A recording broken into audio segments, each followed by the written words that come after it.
One second I was at home eating hot pot, and the next I directly transmigrated into a cultist sacrifice.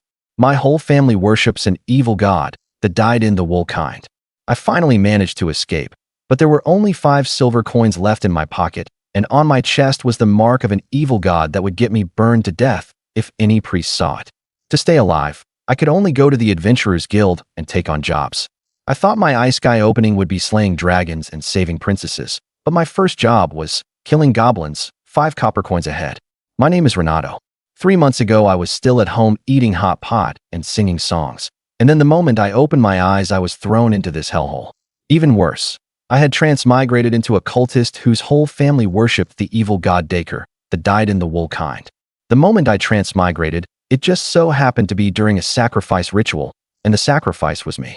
Although a group of adventurers suddenly stormed in and disrupted it, and I escaped in the chaos, that damned ritual still made me lose part of my memory. I can't even remember my real name anymore, so I can only use this body's name. This body's cultist background is way too hardcore. Everywhere I go, someone wants to trade my head for a bounty. I was forced to flee south the whole way, crossing several kingdoms and dozens of cities, and in the end I escaped to the southern free city of Fried. I touched the black ring on my chest that represented the evil god's mark and sighed inwardly. I should be safe now, right? More importantly, I'm almost out of money. Other than my clothes and my sword, I'd sold everything I could. There were only 5 silver coins left in my pocket. Counting lodging costs, I can hold out for at most 4 more weeks. I have to make money fast, or I'm really going to starve to death. I tried looking for odd jobs, but without a foreman's recommendation, no one would hire me. I tried working as a clerk for nobles, but dressed in rags, I couldn't even get through the door. Even worse is the mark on my chest. If any priest of any deity sees it, they'll have to tie me to the stake. Looks like there's only one road left. Early the next morning, I deliberately tidied up my clothes, trying to change my image as much as possible, and carefully made my way to the entrance of the Adventurers Guild. The people going in and out were all travel-worn, dressed in leather armor or chainmail, carrying all kinds of weapons. I followed the crowd past the marble columns and into the main hall. The hall was lined with quest boards, and a group of adventurers crowded around them, noisily and roughly arguing over jobs. I watched for a while, then headed for the counter. Before I could even speak, the female receptionist tossed out a line without looking up. New registrations pay on the right, then come back to fill out the form. Turn in and collect bounties on the left. For complaints and suggestions, go out the door and turn right to City Hall. After paying 2 silver coins and lining up again, I held the iron badge in my hand, a little dazed. That's it? I'm an adventurer now? The female receptionist didn't even look up and pointed at the quest board. Check the board yourself. If you take a job, come register it. Next. No guarantor, no complicated questioning. Just pay, write your name, fill in your race, and you're done. All the explanations I prepared went completely to waste. But whatever, I'm an adventurer now. With only 3 silver coins left in my pocket, I pressed down on the sword at my waist. I have to make money today. My eyes swept back and forth across the quest boards. Search for magical relics of the Kingdom of Niddle. Requires adventurer rank 2. Can't take it. Hunt a basilisk. That thing can turn people to stone with a look. Only someone with a death wish would go. Collect silver chalice grass. I don't even know what silver chalice grass is. After making a full round, I found my destined quest on a shabby quest board in the corner. Hunt goblins in the forest south of the city. Bring back the right ear. 5 copper coins each. I nodded in satisfaction. The pay is low, but at least it's safe. Starting an adventuring career by fighting goblins. This is the classic transmigrator plot. Damn it. I spent 2 silver coins on leather gloves and leather bracers.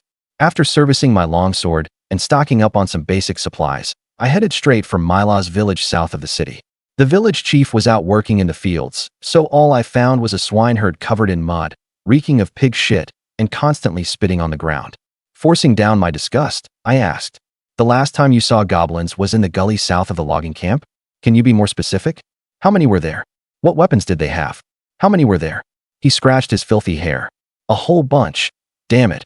All the same green-looking bastards. Who can tell them apart? Anyway, just wooden clubs and scraps of rusty iron, yowling and shrieking. Last week they even stole old John's chickens. There was nothing more to get out of him. A gully south of the logging camp. Fine. At least that was a general direction." I encouraged myself inwardly. Every beginning is hard.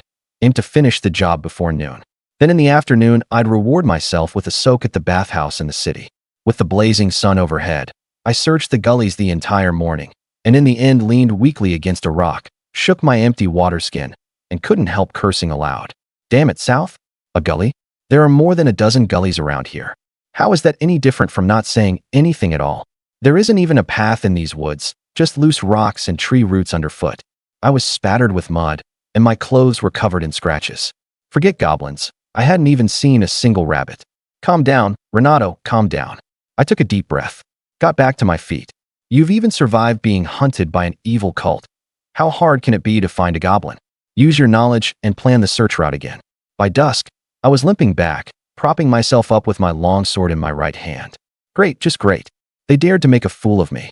Those damn goblins were complete bullshit, all made up just to mess with me. The more I thought about it, the angrier I got. Greenskins yowling my ass. It was all made up by that bastard. That's why he couldn't say how many there were. I don't care about goblins now, or adventuring either. I just want to find that swineherd with the stupid look on his face, smash every one of his yellow teeth, and make him pay for all this mud and all this rage. Just then, a gust of wind blew past, and I suddenly twitched my nose. A faint stench, rotting garbage mixed with the rank odor of animals. Immediately after, a burst of sharp, screeching cackles came from ahead. At the village entrance, a group of little green monsters was rushing out and happened to run straight into me. Goblins. 7 or 8 of them, skinny as skeletons and only up to my waist. They shrieked and shoved one another, holding shabby weapons like wooden sticks and bone clubs. They noticed me too, and though they had been huddled together, they instantly scattered like ants splashed with boiling water. The nearest one was so frightened it even dropped the dead chicken in its hand, while another ran behind its companion in panic and shoved the smaller, skinnier one to the front. But when they saw clearly that only one person had come, and just a panting, bedraggled young man at that, their fear was quickly replaced by bluffing ferocity. The scattered goblins whooshed back together and charged over, shrieking like demons. One goblin even picked up a stone from the ground and threw it at me. It landed by my feet, giving me a deeper understanding of just how feeble goblin arms were. Facing the charging little green skins, I instinctively shifted my weight forward, lowered the tip of my sword, and assumed the sword stance from memory. Then I realized it and relaxed. This wasn't some sword duel. The enemy were just goblins. The elaborately decorated longsword pierced straight through the chest of the goblin charging in front without the slightest resistance. I shifted my weight, stepped back with my right foot, and as I drew the sword free, smoothly transitioned it from a low guard to a high guard. The second goblin didn't seem to realize that its companion in front had already died.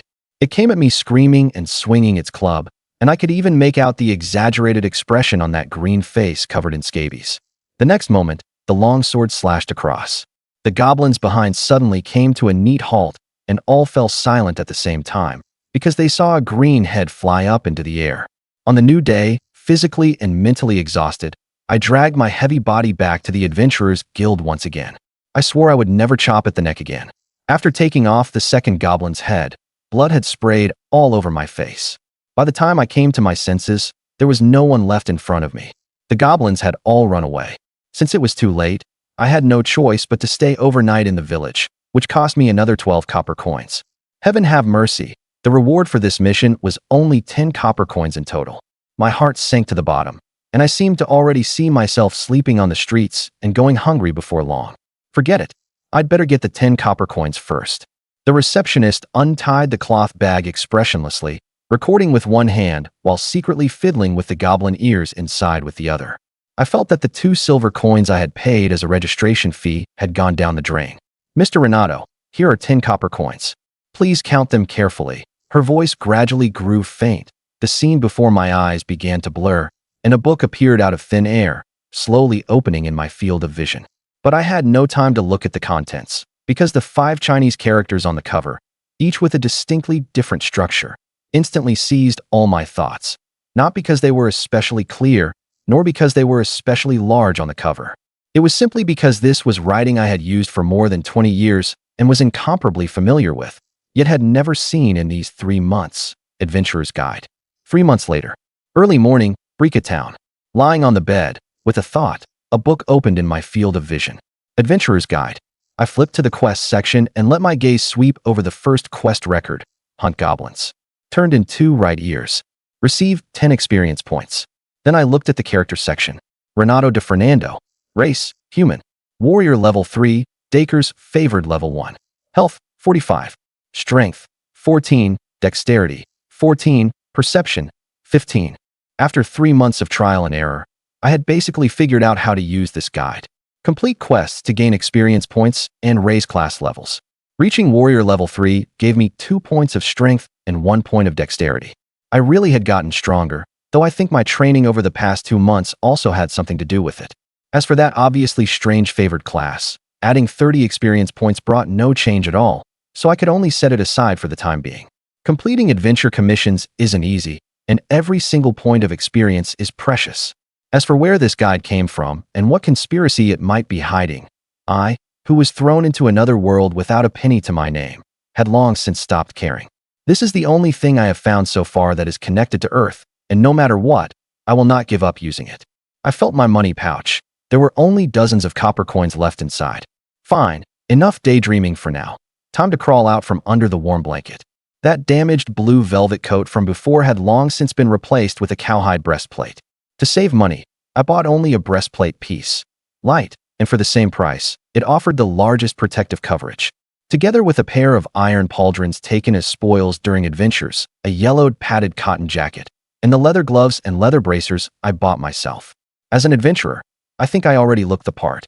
After putting on my gear and hanging my sword at my waist, I pushed open the door and took a deep breath of the slightly chilly air. Brika Town, the southernmost town of Fried City.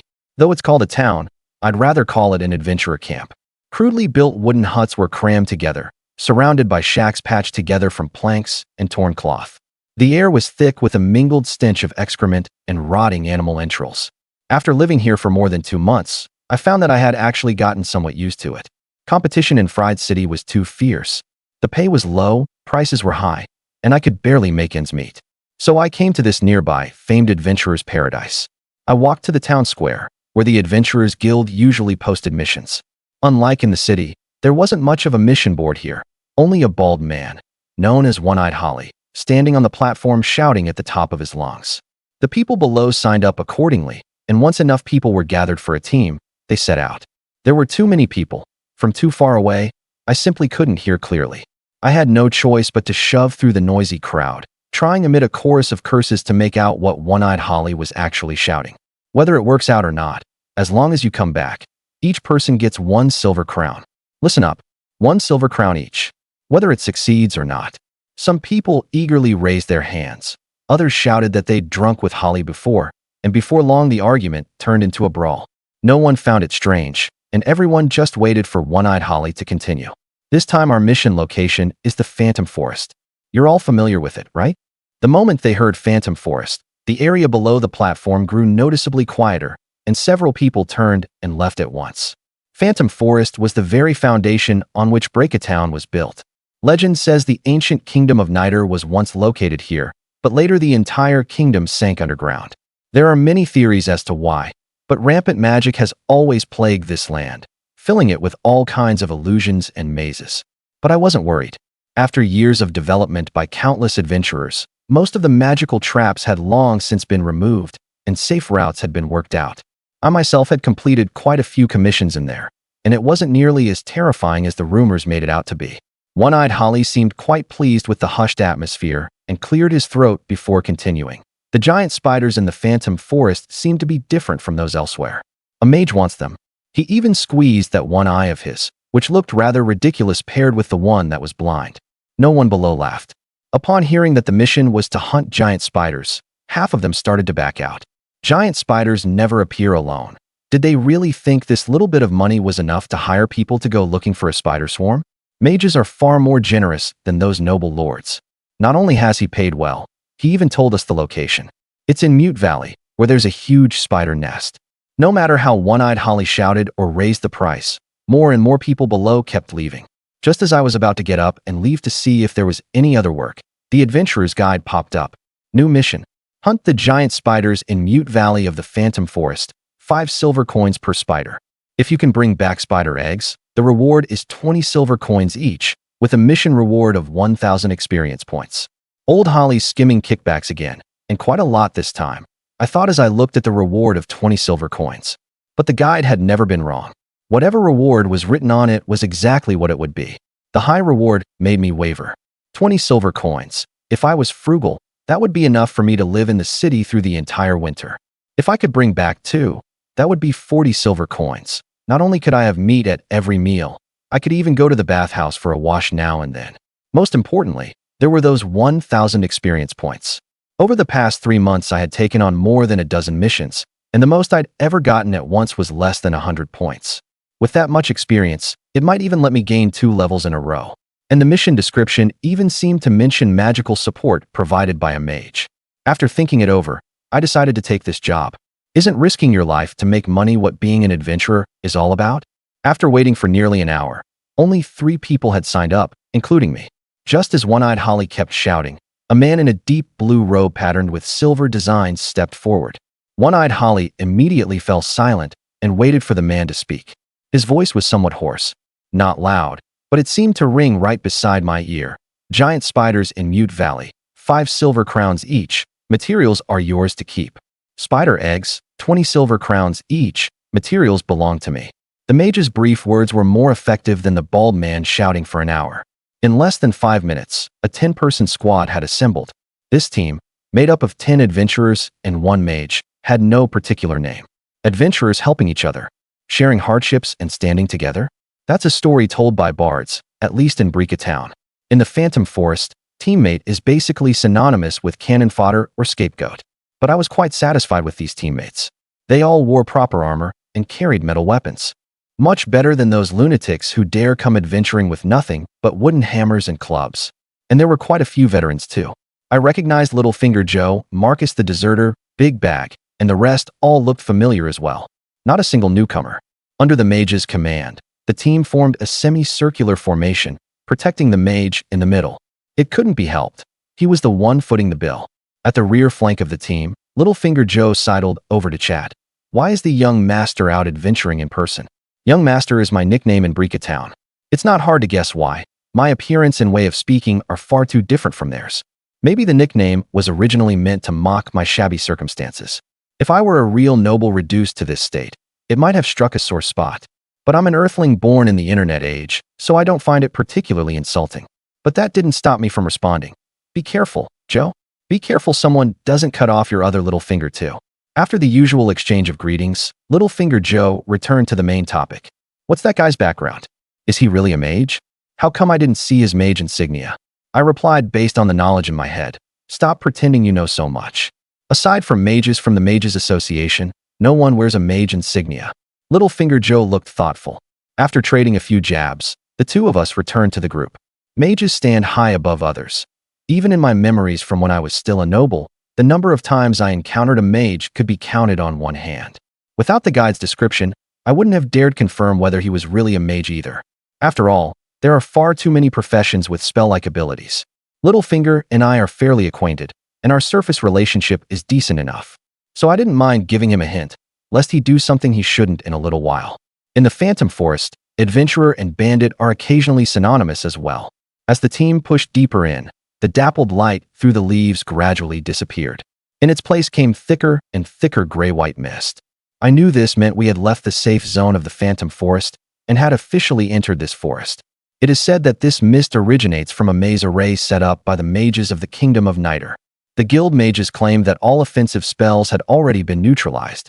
Looking at the ever-thickening fog, I could only believe the guild's claim and hope that this mist belonged to non-offensive magic, which was why it had not been dispelled. The team rested beside a huge boulder. The mage, who had been silent for a long time, finally spoke about the route plan. Pass through the misty path before noon tomorrow. Approach the entrance to Mute Valley from the southeast along the shore of Mirror Lake. A fairly standard route arrangement, neither taking a shortcut nor making a detour, and no one objected.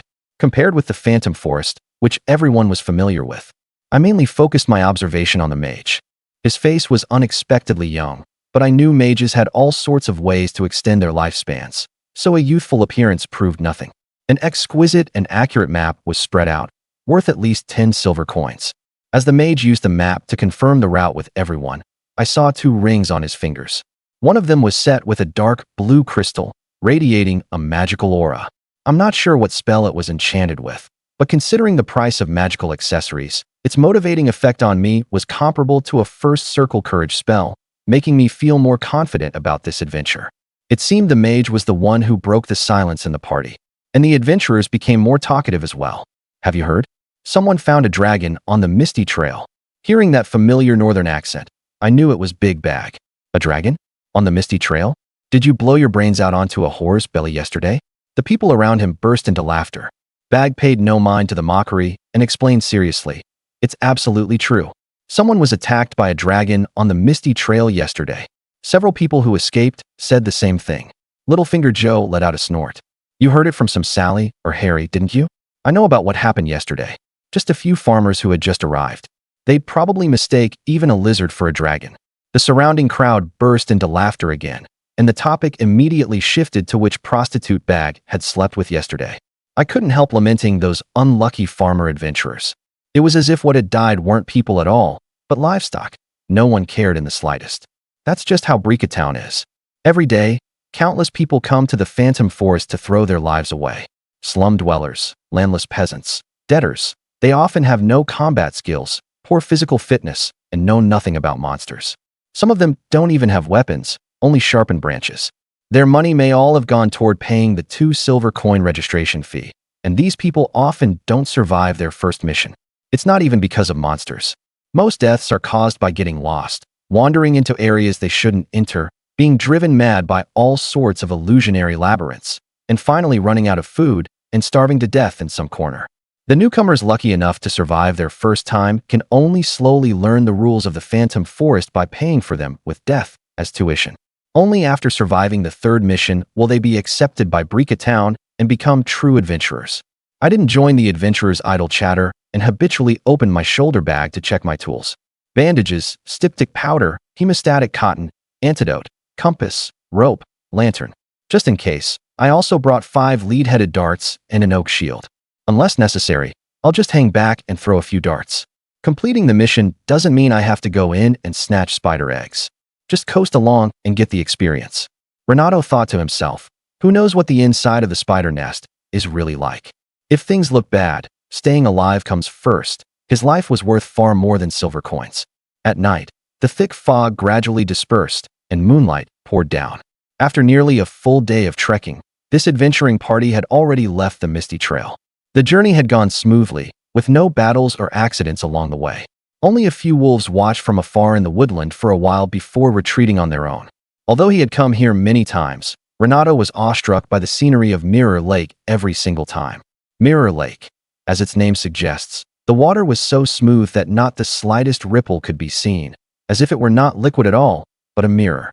In the darkness of night, the lake's surface seemed to become a second starry sky, reproducing the stars above with perfect accuracy. Standing by the lake, Renato even had the illusion that heaven and earth had been turned upside down. The mage chose the campsite on a hillside far from the lakeshore, saying it was to guard against possible threats in the water. This left everyone quite dissatisfied. Adventurers had camped by Mirror Lake so many times, and there wasn't even a single fish in the water. What threat could there possibly be? But after all, he was a mage, and the patron funding this mission, so no one dared voice any objection. They could only mutter a few curses under their breath when going to the lakeshore to fetch water, venting their dissatisfaction. Winter was fast approaching, and the night temperature in the Forest of Phantoms was much lower than during the day, so everyone gathered some dead branches and lit a bonfire in the camp. At least it would make sleeping at night a bit more comfortable. Unlike the stories written by bards, there was no shared feast at the camp, much less any heartwarming fireside talk. Perhaps adventuring parties in other regions had comfortable tents and delicious meat soup, but the adventuring party from Town had none of those luxuries, nor did the adventurers have the room to carry such luxuries. Every inch of space on their bodies and every bit of their strength was used for carrying loot and fighting monsters. Like the others, Renato pulled out his rations from his backpack, a piece of black bread, dry and hard, as solid as a stone. It tasted like wall plaster, and its texture was like cement. That was Renato's objective assessment of this food. No matter how many times he ate it, he still couldn't get used to the unique texture of black bread. You couldn't even shave it with a knife. If I keep eating this stuff, sooner or later all my teeth will fall out. I need to make some money fast, or winter will be hard to get through. The mage had set up far from the campfire, sprinkling some unknown powder as he worked. At the same time, he pressed one hand to the ground and muttered under his breath. No one knew what the mage was doing, and no one wanted to ask. Staying away from a mage in the middle of casting, whether friend or foe, was common knowledge among adventurers. After all, mages were mostly eccentric by nature, and the effects of their spells were endlessly bizarre. Of all the bad things in this world, 10% are caused by mortals, and 90% by the struggles of the gods. And of the 10% caused by mortals, 99% are due to mages' rampant curiosity and terrible magic. Everyone edged as far as possible to the other side of the campfire, trying to stay farther away from the mage. After traveling all day and having to stay alert the whole way, no one had the energy or mood left for conversation. After finishing his routine equipment maintenance, Renato leaned against a rock, gripped the hilt of his sword in his right hand, closed his eyes, and took a short nap. As he worked his stiff joints, Renato felt as if ice had seeped into his marrow. The rock pressing against his back left him sore, and his linen shirt clung to his body in wrinkles, never feeling comfortable no matter how he adjusted it. Throughout the night, he was woken more than a dozen times by all kinds of noises. Fortunately, they were not attacked by monsters, but the brief sleep did nothing to ease his fatigue. Instead, it only made him even more tired. Everyone in the adventuring party looked listless except for the mage, who had somehow produced a finely crafted tent. Renato guessed he was probably carrying some kind of spatial storage item. Fortunately, they didn't need to travel much farther today. Following Mirror Lake, then crossing a ridge, after less than 3 hours of rapid travel, the group finally arrived at Mute Valley before the sun had climbed high. Two mountain ranges met here, forming a massive rift. The shadows cast by the mountains made the light at the mouth of the valley unusually dim, and the surroundings were eerily quiet. Even the insect chirping and birdsong that had accompanied them all the way had vanished without a trace. At this moment, Renato had no mind to admire the scenery. After scouting the terrain outside the spider nest, the 10 adventurers sat in a circle, discussing how to deal with the giant spiders in the nest without damaging the loot. If you ask me, we should just get some wood, build a big fire, and burn those giant bugs to death inside. How big a fire would that take? Shut up, big guy, we're not here to chop firewood. The freckle-faced female adventurer paused for a moment. And what about the spider eggs the mage wants? The mission didn't say they had to be cooked. Then what do you think we should do? Anyway, setting it on fire definitely won't work. The female adventurer rubbed her chin. Let's just use the old method and charge in and kill them. Screw you. You charge in yourself. I think you're even stupider than the big guy. Listen to me. Listen to me. Joe shouted loudly. Charging straight in definitely won't work. It's dark inside, and it's full of webs. We can't fight the spiders inside the cave. Seeing that everyone had quieted down, Joe lowered his voice and continued. So we have to lure them out and fight them outside. Pinky, no need for your nonsense. The question is how to lure them out and who'll do it. The one speaking was Marcus the deserter, a strong man wearing a chainmail shirt, with a military billhook resting on his shoulder. We could draw lots. A short, fat man holding a machete stood up and cut him off directly. Draw your asterisk. Pinky, who doesn't know you love cheating? What? Getting one finger cut off for cheating still didn't teach you a lesson. Renato did not join their discussion. Instead, he looked at the mage standing to one side, deliberately ignored by everyone. He was the employer, and by the rules, he did not need to take part in what came next. But Renato knew that whether they had magical support often determined the outcome of a battle. Combined with the hints in the adventurer's guide, Renato decided to speak with this mysterious mage. After considering his words, Renato took the initiative and asked, "What are your thoughts on this operation, sir?" The mage did not turn around. He still stood there observing the spider nest in the distance, and replied flatly, "I am only responsible for recording your results and paying you according to the outcome. I provided the money and will not participate in the operation. But we are poorly prepared, and if we try rashly, the mission may risk failure. And it would also waste your time, but if we had the assistance of your magic, I believe this mission could definitely be completed quickly and smoothly." The mage stroked his ring, seeming as if he had not heard Renato's words. Only after waiting a moment did he speak. "I will not participate in this operation. Every spell I cast has a cost. I hired you. It makes no sense to demand that the employer take part." The mage changed his tone, "But for the sake of efficiency, I can help lure the giant spiders out before the operation. Aside from that, I will not provide any additional magical assistance."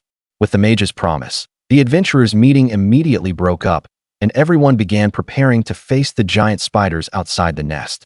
"Now, everyone take your positions. I don't have that much time to waste. In 1 hour, I will cast a spell to lure some of the giant spiders out of the nest. The spider nest was located in a natural cave in the valley.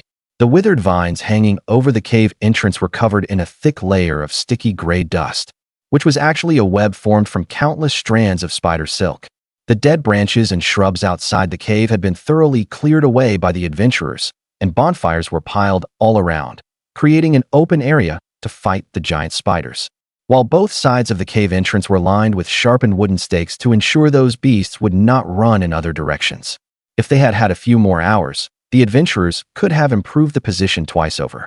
But the mage did not want to waste any more time. Renato and the other 6 adventurers were spread out around the clearing, each with several sharpened wooden stakes planted at their feet, forming the main force for killing the spiders. While the other 3, carrying polearms, stood guard on both sides of the cave entrance to prevent any spiders from getting past the barrier. The crossbows were already cocked, and Renato also raised his shield, holding a javelin in his right hand as he stood ready, while the mage in the rear immediately began casting. The mage produced a metal box out of thin air and set it on the ground, which made Renato even more certain that he definitely had some kind of spatial item in his possession. Next, the mage pulled a handful of clay from his pocket and sprinkled it over the metal box, while forming a hand sign with his left hand and chanting a spell. In an instant, the metal box rose into the air and began to expand. In the end, it transformed into a clay statue even taller than the big man.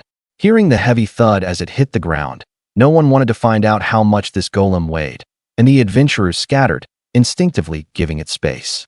Heavy footsteps passed by Renato's side. Looking at the golem before him, Renato couldn't help putting himself in its place.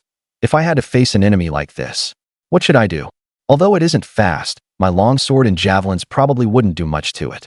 Unless I had a polearm like the military hook sickle in Marcus's hands. Otherwise, all I could do would be run first and drag things out until the spell effect ended. While Renato was pondering, the clay golem had already charged into the cave. The whole ground seemed to tremble for a moment, and a spine-chilling series of smashing sounds rang out. But Renato had no time to think about the clay golem anymore. Like cold water poured into hot oil, giant spiders surged out of the cave mouth like a tide, rushing furiously at every living creature. At the cave entrance, spears and hook sickles crashed down onto the giant spiders' bodies. Their hard chitinous shells shattered, spilling disgusting green insect innards, and one giant spider rushed up in front of Renato, raising its calf-sized body. It brandished a pair of thick forelegs, while its fangs snapped and scraped wildly, mixed with green venom, making a horrifying clattering sound. The 5 javelins in Renato's hand had already all been hurled at this giant spider in one go. But the damage seemed far from ideal. The big crawler in front of him even had the leisure to threaten him. Looks like in the end I'll have to go back to what I do best. Renato drew his longsword, took the initiative to step forward, and launched an attack. The longsword slashed horizontally, its edge landing on the spider's foreleg. This strike should have severed the spider's limb, yet instead it produced the sound of metal striking metal. Renato was inwardly astonished, but muscle memory took over the fight, making him duck instinctively. That let him narrowly avoid being seized by the giant spider's forelegs. At the same time, he shifted sideways and circled behind it. The soft abdomen lacked the hardness of the forelegs, and his long sword easily pierced the shell, churning the contents inside into a mush. Green chunks and white fluid spilled everywhere. The giant spider writhed its limbs frantically on the ground in a futile struggle. Without sparing a glance at the half-dead giant spider behind him, Renato was met by a new opponent. A battered giant spider suddenly lunged at Renato. In the firelight, he could even see the metallic sheen coming from the spider's 2 sharp forelegs. With nowhere to retreat, Renato raised his shield. The 2 forelegs pierced straight through the oak shield like javelins, which once again caught him off guard. Fortunately, the spider's forelegs hadn't pierced his arm. Renato followed through by dropping the ruined shield, gripped his sword with both hands, channeled the strength of his whole body, and brought it down heavily on the spider's head. Its 8 red compound eyes shattered along with the spider's skull, and the huge crawler immediately became a twitching corpse. That shell could have fetched quite a bit of money. What a waste, he thought to himself. Quick, give our brother a hand. Beside the corpse of a giant spider, Littlefinger was wrapped from head to toe in white, sticky webbing. He tried to cut himself free with the short sword in his hand, but not only could he not sever the strands, they only wound tighter and tighter around him. The giant spider beside Bag seemed to think the little guy tangled in webs would be easier to deal with than the big guy in front of it holding a huge axe, so it turned around and charged at Xiao. Amid Littlefinger's trembling screams, Renato casually picked up a sharpened wooden stick from the ground. The giant spider was not fast, giving him time to aim. After judging the lead, he threw it at the creature in front of Xiao. The crooked, misshapen shaft could hardly carry much force, and the wooden tip was powerless against the hard chitinous shell, leaving only a faint white mark. But the attack, coming from who knew where, left the giant spider, a beast of low intelligence, bewildered for a moment.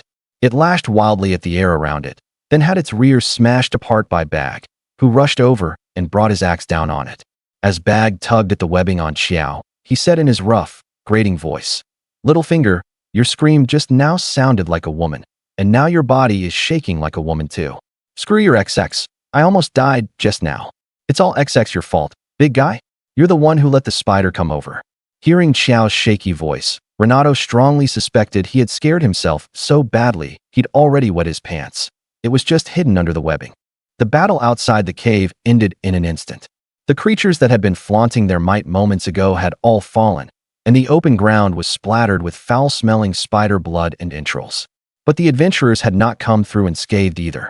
Contrary to expectations, the first to fall was not the one fighting the giant spiders head-on in the open, but an adventurer guarding the cave entrance. The adventurers had underestimated these giant spiders' climbing ability and overestimated the defensive value of these sharpened wooden stakes. One spider jumped down from the sharpened stakes, its forelimbs piercing the fragile leather and punching through the young man's chest.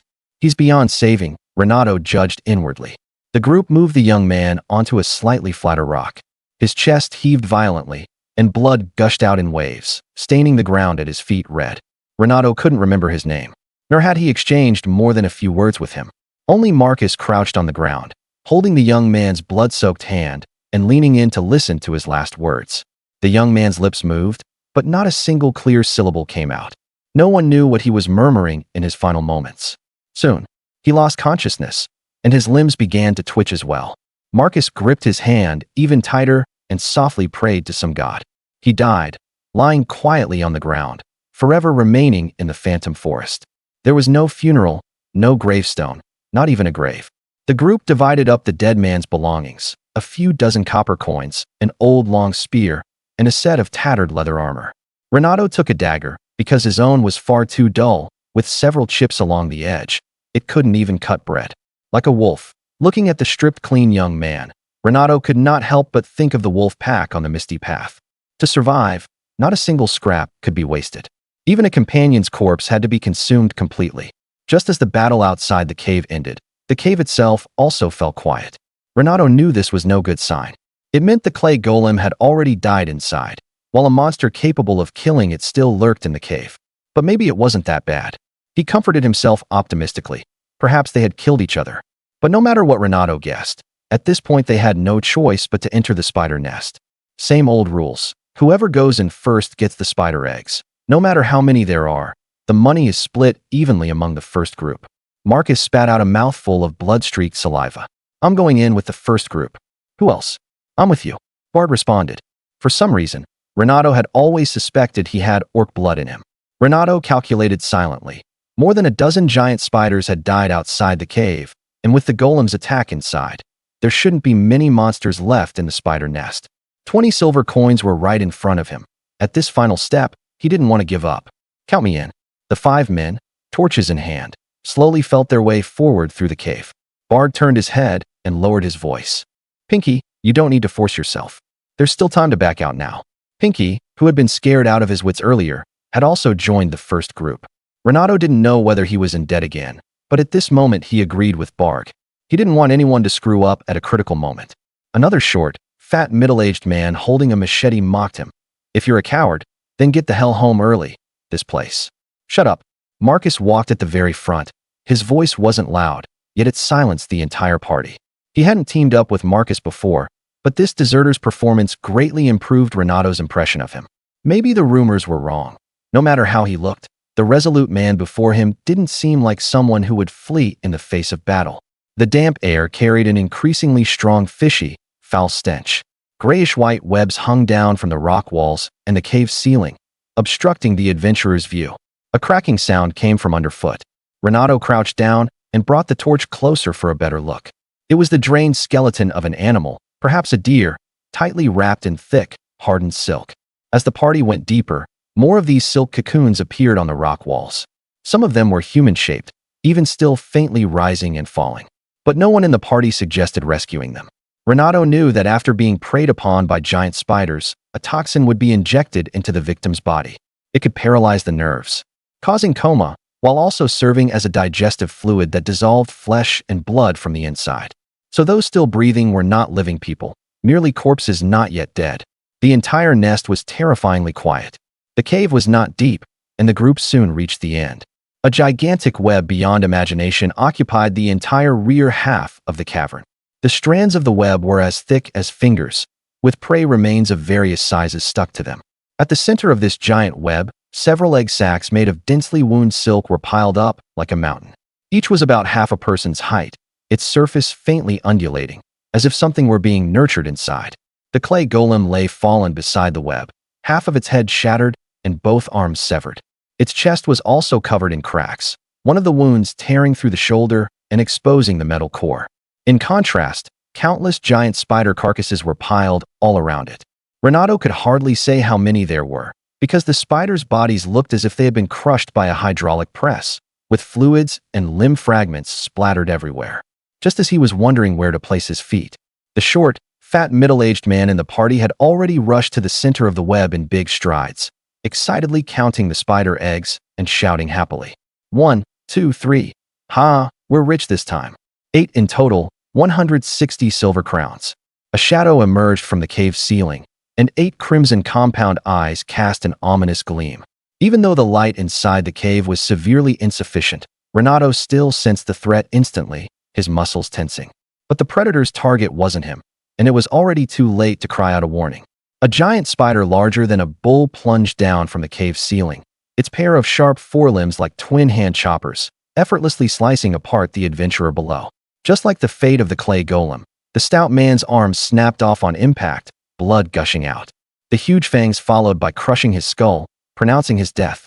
Death came too quickly. He didn't even have time to struggle, only letting out a short scream. Of the horrifying scene, aside from Renato, the first to react was Marcus standing at the very front. With a roar, he lunged fiercely at the monster before him. The military billhook accurately pierced the gap in the shell's joint, severed the tendon, and using the giant spider's own weight, instantly broke one of its legs and ruined its balance. Renato immediately understood the old soldier's intent. He darted forward and, while the spider had yet to regain its footing, circled to its flank. The cave was their home ground. The giant spiders could use silk and darkness to move along the rock walls. It absolutely could not be allowed to return to the cave ceiling. In Renato's view, this giant spider was not only enormous, but each of its legs also gleamed with a metallic luster. The length of his long sword made it difficult for him to strike the joints from a safe distance, so he aimed at the spider's soft abdomen instead. A simple tactic that even a beast could see through. To stop Renato from getting behind it, the giant spider ignored the injuries the billhook was inflicting on it, twisted madly, and hacked at him with its forelimbs like scythes. The overhead chop had no variation at all. Even a complete novice in swordsmanship wouldn't attack like that. But absolute strength could change its power, turning a bad move into a good one. Sparks flew where limb and blade met. Renato felt as if the sword in his hand were blocking a falling guillotine, and the impact forced him to stagger back several steps. Bag's giant axe did not waste the opening Renato had created. His thick arms burst out with full strength, channeling it all through the axe blade and into the giant spider's abdomen full of organs. The soft abdominal cavity burst like a watermelon, spraying juices everywhere. Renato didn't know whether spiders could feel pain, but now he was certain of one thing. It could feel fear. Even after Bag and Marcus broke 2 more of its legs, the giant spider still desperately climbed toward the cave ceiling along its silk, on the verge of escaping the group's attack range. Whoosh! The big guy and Marcus were crowded in front, so Joe's hand crossbow had lacked room to aim all this time. Now he finally got his chance. The bolt cut through the air and struck the giant spider's scarlet compound eye with perfect accuracy. With a shriek, the giant spider crashed down on its back, its limbs thrashing as it tried to get up. But it would get no more chances. Attacks rained down on it, chopping its torso into pulp. The four kept watch for a while, and after confirming there were no other spiders, they worked together to carry the spider eggs outside the cave. These spider eggs were tougher than Renato had imagined. With their thick shells and layer upon layer of wrapping silk, there was no need to worry about them breaking if dropped. It was just their heavy weight that couldn't help but remind him of the bottled water jugs he used to carry in his student days. Very good. The exterior is intact. All indicators are normal. The organisms are very active. Perfect experimental material. The mage caressingly stroked the spider eggs, as if what lay inside were not disgusting crawling creatures, but a beloved lover. After confirming everything was in order, the mage extended his right hand. The light distorted for a moment, and the spider eggs vanished without a trace. This time Renato saw it clearly. The spider eggs gradually disappeared from beside the mage's hand. That black ring must be a spatial storage item.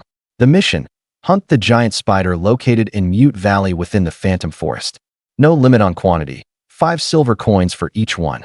If you can bring back spider eggs, the reward is 20 silver coins per egg.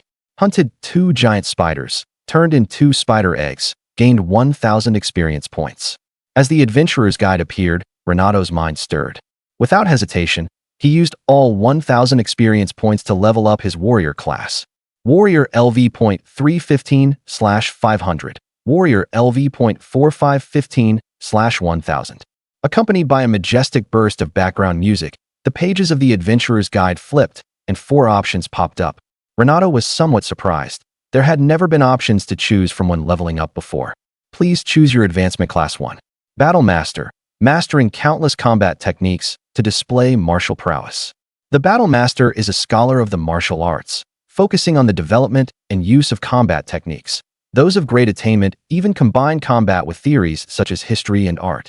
Thus, they often possess both literary talent and military strategy. 2. Champion Warrior, whose valor surpasses all and whose heroism shines.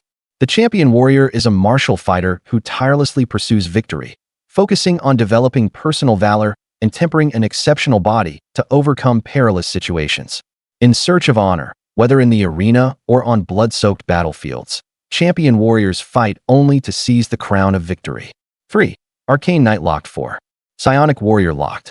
The new options and their vague descriptions left Renato deep in thought for a moment. Just from their names alone, Arcane Knight and Psionic Warrior were clearly classes that contained magical abilities. If he could choose, he would definitely pick one of those two, but for some reason both were locked. He could only consider the others. It seemed he could only decide between Battle Master and Champion Warrior. In the end, Renato chose Champion Warrior. Judging from the description, Battle Master balanced both scholarly and martial pursuits and possessed profound combat techniques, which seemed like a good choice. But what Renato urgently needed now was tangible power. Champion Warrior, which emphasized physical strength, was undoubtedly the class that could best improve his immediate chances of survival. As the class advancement was completed, a brand new feat was unlocked. The last time he had gained a feat was when he advanced to Warrior LV.1 and obtained Dark Vision. From this, Renato inferred that he should gain a feat once every 3 levels. Gained feat, Mind over Body.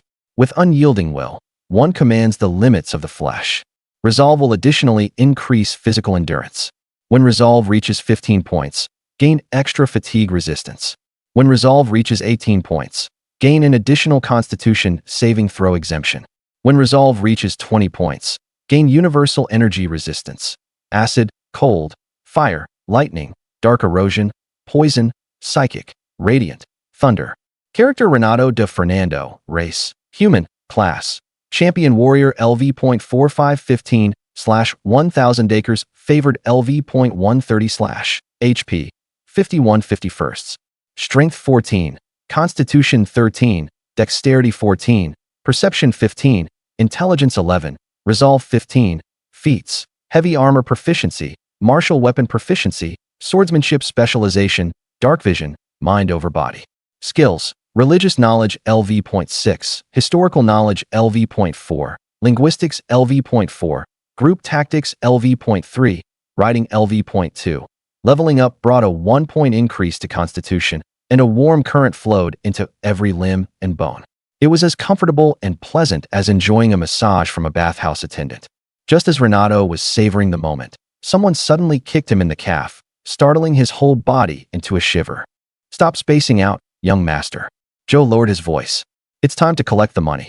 The gains this time had been so immense that Renato was completely immersed in choosing his advancement class, subconsciously forgetting that he was still in the dangerous phantom forest. This is a lesson. This time he was lucky. He was only kicked by a little toe. Next time it might be a knife thrust at him. As the delayed fear set in, Renato grew more alert and looked toward the approaching mage. A metal golem stood motionless at his side, likely summoned while he was reading the adventurer's guide. The mage asked no further questions, as if he had already confirmed Renato's battle results. He extended a hand and directly gave Renato 5 gold coins. There was no miscalculation and no skimming. The gleaming coins were engraved with a mage tower. This was currency issued by Spatia farther to the south, a city founded by mages. Its value was stable and its gold content substantial. Unlike silver crowns, whose value fluctuated unpredictably, Renato had often used it even back in the north. Once everyone had collected their bounty, they moved on to cleaning up the battlefield. The giant spider's venom sacs and carapaces were both valuable materials, and there was also plenty of loot waiting to be searched for in the spider nest.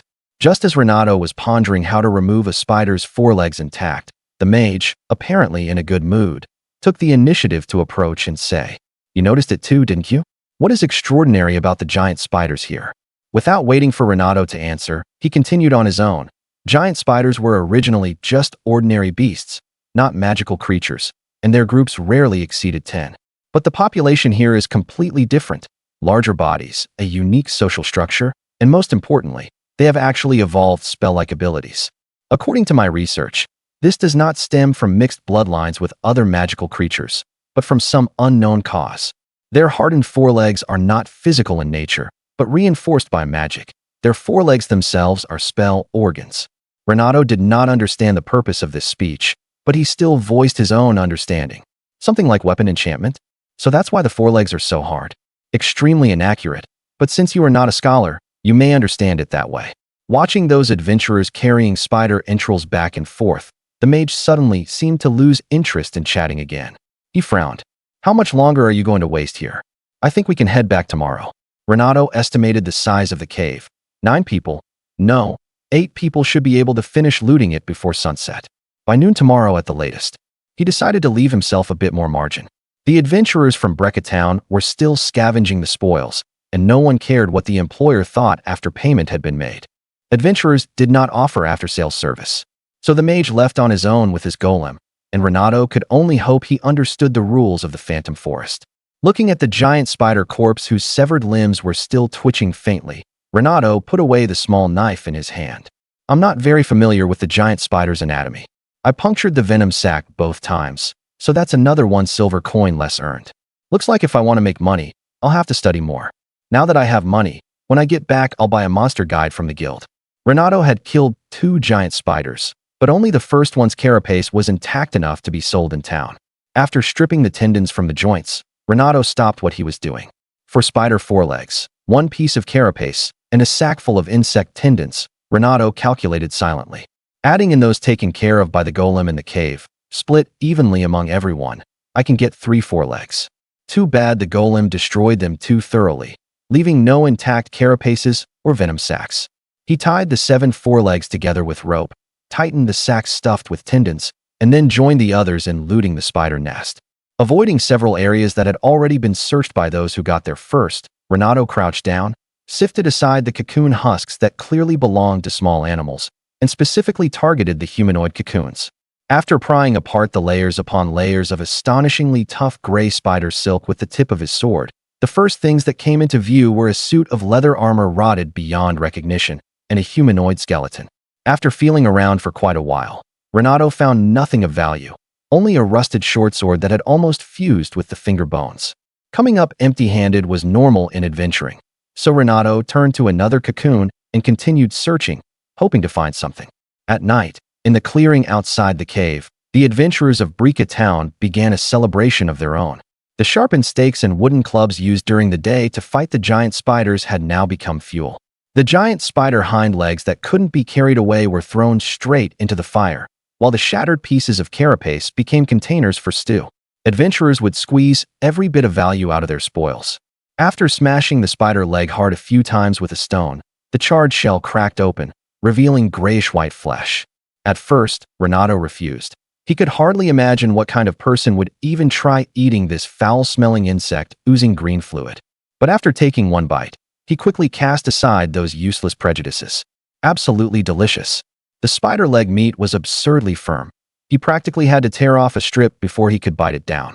Simply roasted, with no seasoning at all, a rich, sweet freshness bloomed on the tip of his tongue. The fibers were distinct and highly springy, and when chewing, he could even feel the thick muscle fibers. It was wonderfully chewy. Marcus took out the giant spider's fat-rich spider liver and put it into a piece of carapace to stew. Renato didn't think a giant spider could possibly have any liver, nor did he think that lump of grayish-white organ was a liver. But he had to admit, the texture was indeed good. Although the gray-green broth looked unappetizing and smelled less than pleasant, like boiling rotten fish, when he drank it, Renato still felt a long-missed sense of satisfaction. The large amount of fat washed away the fishy taste. Perhaps it was also because he had gone too long without consuming any fat, but he unexpectedly found the soup rather fragrant. So, tastes pretty good, right? Marcus blew on the soup in his hand. The first time I ate this stuff, I was even more resistant than you. Renato took another bite of roasted spider leg and asked curiously, "Where did you learn this? Most people wouldn't think of eating this stuff. Back then, I was even younger than you. Just a green kid. Some sheep went missing from a nearby village, and my uncle was a soldier. He guessed a group of goblins had done it, so he said he'd take me along for some practice." Marcus chuckled twice and looked into the distance, as if recalling something. But there were no goblins at all. It was a pack of giant spiders. I was so scared my legs went weak. Luckily, my uncle reacted fast and dragged me deeper into the forest. Those big creepy crawlies had gone mad and kept right on our heels. The two of us had no choice but to keep circling around them in the woods, hiding out for days on end. Later, my uncle found a chance to kill one that had gotten separated from the others, but we couldn't make a fire, so we could only eat it raw. Back then I refused no matter what to touch that lump of gray-green stuff, but he grabbed me by the neck and force-fed it into my mouth. I still remember him shouting as he stuffed it in, "A man can't starve to death. Even if it's shit, you've got to swallow it for me." Marcus tossed another piece of firewood into the flames. Renato was intrigued by the story and pressed on, asking, "And then? How did you get out?" Marcus, who had been all smiles just moments ago, suddenly seemed a little deflated. After a moment of silence, he answered softly, "After that, my uncle led me in a big circle. Having lost almost all the gear he was carrying, we finally escaped. After returning to the village, he said he was going to the city to report to the Lord, and I never saw him again after that. It wasn't until I was older that I understood. In order to shake off our pursuers in the forest, the suit of armor my uncle threw away wasn't even his own, but one the Lord had lent him." Marcus spoke calmly, his gaze resting on the flickering flames. To pay back the money, he sold the small house in the village, but it still wasn't enough, so he had no choice but to go to the city to earn money and repay the debt. After that, there was no more news of him. He's probably dead. In the morning, Renato tied the carapaces and spider legs to his back, carrying a bag of blood-soaked tendons in his left hand and a long sword in his right, following behind Marcus. They hadn't found anything valuable in the spider nest. Most of the dead men's weapons and armor had rusted away, and the only thing that could be called a gain was a dozen or so copper coins wrapped in dark green rust. Renato hoped they were still in circulation. The remaining 8 adventurers split clearly into 2 groups, moving one after the other along the shore of Mirror Lake. Joe, Bag, Marcus, and Renato walked in the rear, deliberately keeping their distance from the group ahead. Ever since the mage left, something had felt off in the air, and after pockmarked Martha spoke up, the two sides nearly came to blows. "We did the work together, killed the spiders together, and everyone put in their share. Fair is fair. These gold coins ought to be split evenly among everyone, right? What do you say, big guy?" Freckle-faced Martha was idly tossing a dagger in her hand, with 3 adventurers at her side, surrounding Bag as he sat by the fire. "Want to steal my money?" Bag gripped his battle axe with both hands and shot back without backing down. "You can try, bitch." Renato drew his long sword and forced back the bald man behind Bag. This time, he couldn't stay out of it. He and Bag had taken the reward for the spider eggs together. If he let them extort Bag, the next one likely to suffer would be himself. The bald adventurer seemed quite surprised by Renato's intervention. As he backed away from the blade, he threatened, "This has nothing to do with you. Don't come looking for death. You're the ones who broke the rules first." Marcus also approached with his military billhook in hand. "We agreed beforehand. Whoever goes in first gets the money." Martha raised the crossbow on her back and shrieked. Nobody's taking my money for themselves. My crossbow doesn't have eyes. Mine does have eyes. Watch your face, baby. Joe circled up the hillside and leveled his hand crossbow. I advise you to calm down, Martha. That night, both sides passed the time in mutual wariness, and in the end, no one truly made a move. But Renato understood clearly that the real conflict had yet to erupt. This was only a test, a prelude. A true adventurer of Brica Town would never let such an opportunity pass. No matter how much the group ahead quickened their pace, Renato's group of four stayed close behind, never giving them time to set up an ambush in advance. The Phantom Forest was full of places suitable for ambushes. Everyone present understood this well. So along the way, the four of them silently quickened their pace in tacit unison. The light gradually dimmed, and gray-white mist replaced the sky. Visibility was poor on the misty path, and with so many forks in the road, it was easy to lose track of the target.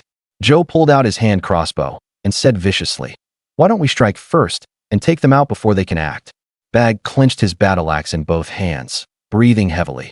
"I've wanted to split that bitch open for a long time. Let's just do it." Marcus turned to look at Renato, his gaze seemingly seeking his opinion. 3 months of flight, 3 months of adventure. Just to stay alive. Renato had been forced to kill many people, among them villains guilty beyond redemption, and also good people who were foolish and ignorant. He felt little psychological burden about this. Seeing Renato nod in agreement, Marcus lowered his voice to the barest whisper, "Get ready to strike." However, when the four quietly crept toward the enemy's position, in the fog, pockmarked Martha and her group had also already discarded their cumbersome spoils and stood ready for battle. Clearly, both sides thought alike and intended to settle the outcome here. Without any unnecessary words, Bag, who was closest, launched the charge first. He swung his giant axe in a full arc, trying to smash the shield in front of him. But his opponent was no wooden post. The man skillfully deflected the shield, shedding most of the force, then immediately thrust back with his sword. Marcus protected Bag's flank, guarding against the bald adventurer wielding a spiked mace from sneaking an attack on Bag's poorly protected side. Because his field of fire was poor, Joe shot one bolt before throwing aside his hand crossbow, drawing his sword, and joining the fight. Renato, positioned on the far right of the group, was standing on a dirt mound at this moment. It was the highest point nearby, and also the ideal firing position. The rustling of leaves brushing against clothing drifted over, and footsteps gradually approached.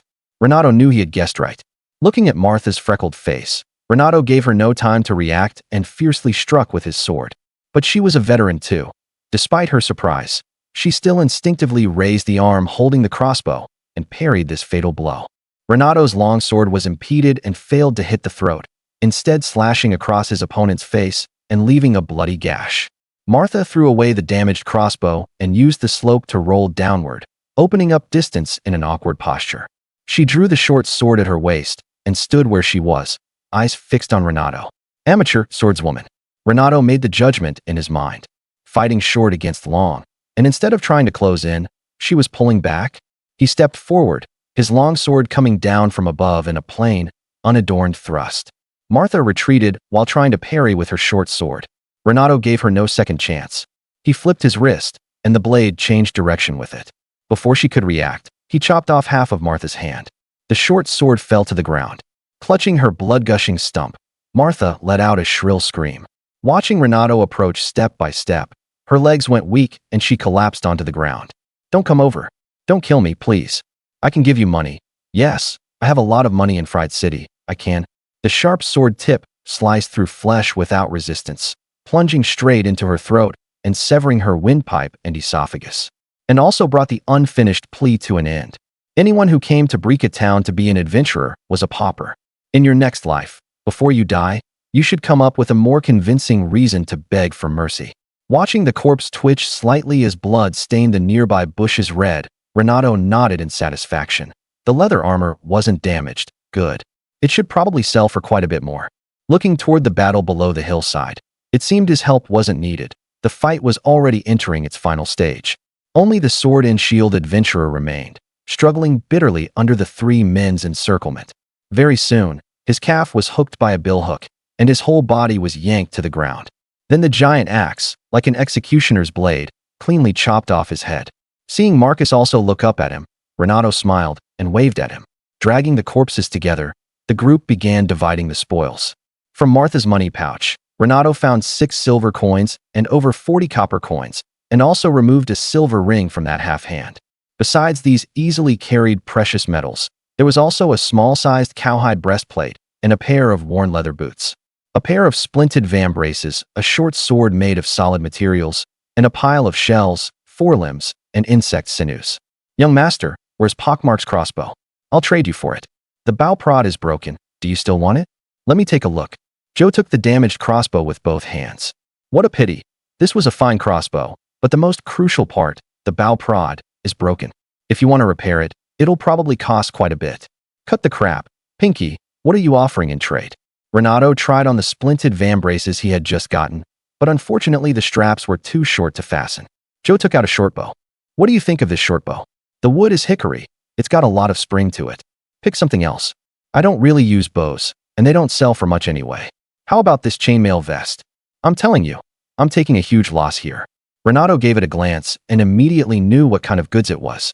A shoddy piece of armor made in Bricketown using pig iron. The material is too soft, and the rings are uneven in thickness, sparse like a torn fishing net. Most importantly, it isn't made as a single piece, but linked front and back at the shoulders with leather straps. A new one is only worth 5 silver coins. This one's covered in rust, quite a few rings have come loose, and it's stolen goods on top of that. Probably not even 1 silver coin if you try to sell it. Pinky, if you don't want to trade, just say so. No need to waste time. After some haggling, Renato successfully traded with Joe for a one-handed warhammer. Marcus leaned against a large tree, shaving at some black bread with a dagger. Seeing that the two had finished their deal, he spoke. "Pick up what you should, throw away what you should.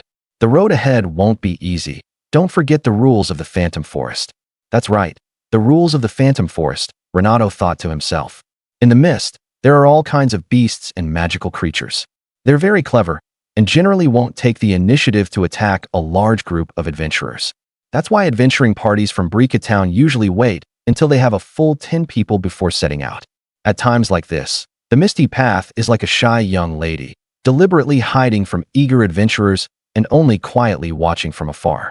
But if the adventurers' packs are full, they are exhausted, and their numbers have been severely reduced, then the Misty Path will begin to show its own passionate and unrestrained side. The 4 of them dumped all the spider sinews and shells into the woods in one go, lightening their load. Renato kept only 6 intact spider forelimbs, bundled securely, and carried them on his back together with the hide armor and other spoils. This both reduced the weight and avoided becoming encumbered, while also making it easier for him to throw things away at any moment. The other 3 did the same. However reluctant they were, they still had no choice but to discard the things they had risked their lives to obtain. In the Phantom Forest, it is the true master. As an adventurer, you must obey its rules. Chapter 9: The Beasts of the Path. The 4 did not rest and traveled through the night, hoping to return to Bricketown as soon as possible. Unlike on the way in, their money pouches were now full, and they were exhausted in body and mind, unwilling to invite any more trouble. But on an adventure, the future is always unpredictable. The harder you try to avoid something, the harder it often is to escape it.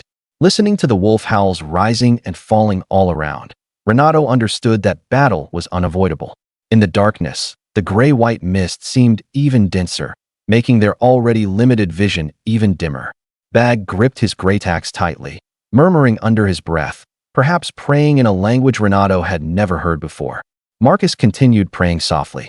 Thanks to his extensive religious knowledge, Renato recognized that he worshipped Shantia, the deity who presides over nourishment and growth. Dropping their loot, the 4 drew close to one another, each watching one direction while covering each other's backs. The wolf pack did not delay. After a brief assessment, they launched their attack.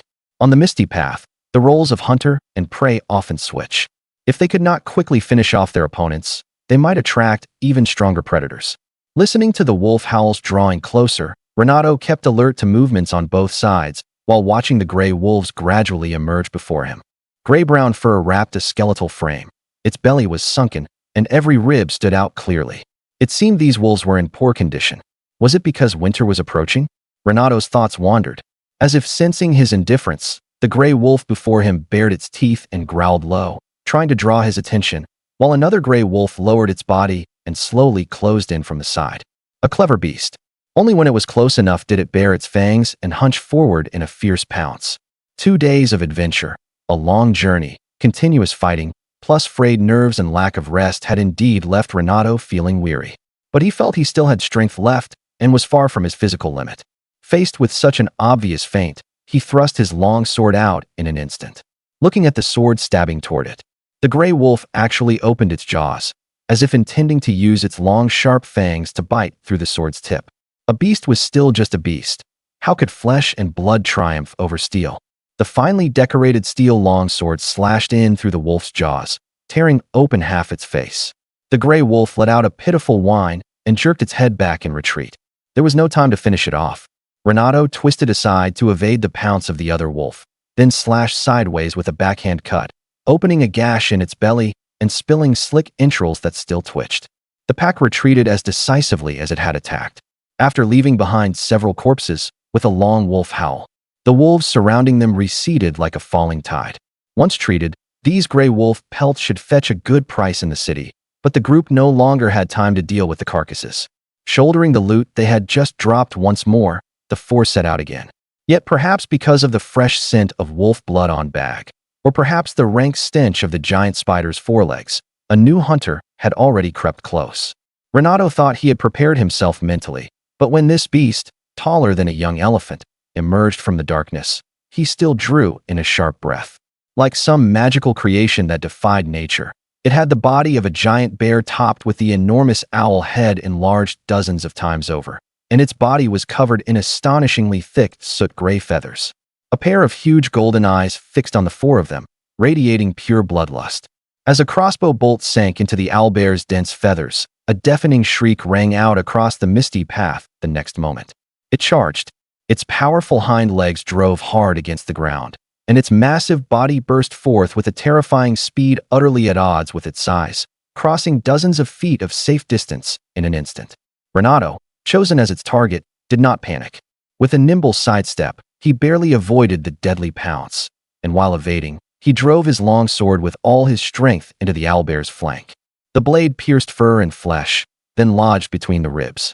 A whistling rush split the air, with no time to pull free his stuck longsword. Renato quickly ducked low and narrowly avoided another swipe from the owlbear's razor-sharp giant claw.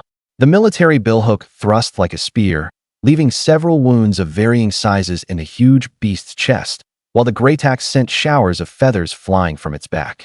Yet compared to the owlbear's massive size, these attacks seemed utterly insignificant. Marcus narrowly dodged the giant beak's pecking strike, and hearing that horrifying clack of force, Renato was willing to bet it could snap a horse's spine in one bite. Bag, positioned at the rear, failed to notice the beast turning around and was violently knocked flying. Like Renato's long sword, the greytax was left lodged in the owlbear's body. Just like being tossed aside by a bull, the thought flashed through Renato's mind. At this moment, he had no time to check on Bag's condition. Marcus, facing the enraged owlbear alone, was like a leaf in the wind, in constant peril. Undoing the spiked mace tied at his waist, Renato charged forward on his own initiative.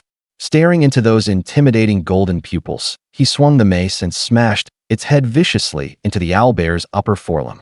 Then Renato felt the ground suddenly vanish beneath his feet, leaving only the howling wind in his ears, while his vision began to spin wildly. Agonizing pain struck, and in that instant, he found himself unable to breathe, as if drowning. The pain numbed his muscles and nearly robbed Renato of the ability to think. He even had the illusion that time had become unbearably long. Only as the pain receded did awareness return to his body. Renato picked up the spiked mace beside him, worked his aching joints, forced himself to stand, and looked around at the current situation. The dull pain throughout his body was still fading, and Renato knew this did not mean his injuries had healed, but rather that his adrenaline was surging, temporarily suppressing the pain. On the battlefield, Bag had somehow rejoined the fight. Holding a shield in one hand, he was fending off the owlbear's attacks. The thick iron-banded wooden shield was covered in dents and cracks, and his chest had also been torn open by a horrifying wound, blood pouring down. Marcus moved about, circling and harrying from all sides, using the billhook to keep the monster in check. His expression remained resolute, but his arms were already trembling from exhaustion. Renato knew he would not be able to hold on much longer either. There was no more time to delay. The battle had to end, or else.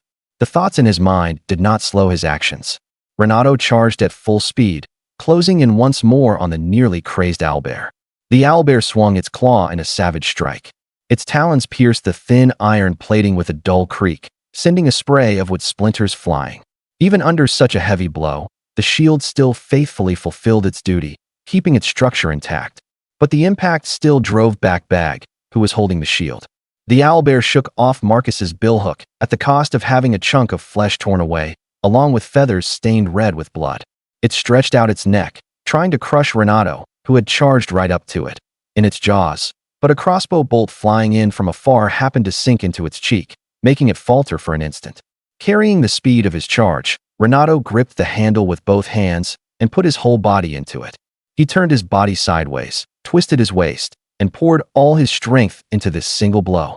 The spike-covered head traced a short arc and smashed squarely into the owlbear's giant beak.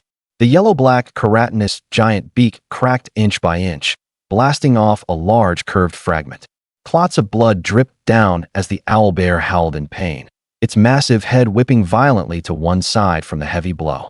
It staggered back a few steps, shaking its throbbing head as if trying to regroup, but then streams of white foam began pouring from its mouth. The froth seeped from the cracks in its beak, smearing the feathers on its lower jaw and chest. Its massive body began to sway uncontrollably, and its limbs gradually stiffened as well. It was poisoned. It was poisoned. Joe's excited shout came from afar. "Young master, kill it. Don't just stand there. Do it now." Renato paid no attention to Joe's babbling. He had read about this kind of vicious beast in books. The closer they were to death, the more frenzied they became. The owlbear, on the verge of madness, suddenly calmed down. It paced slowly off to the side, head tilted as it scrutinized Renato. In those golden pupils, Renato could discern no emotion, nor could he sense any killing intent or madness. Bag, who had been driven back, rushed onto the battlefield again. The owlbear roared at him, and he gave no ground, shouting back with coarse northern curses. Marcus also readied his military billhook, preparing for the next attack.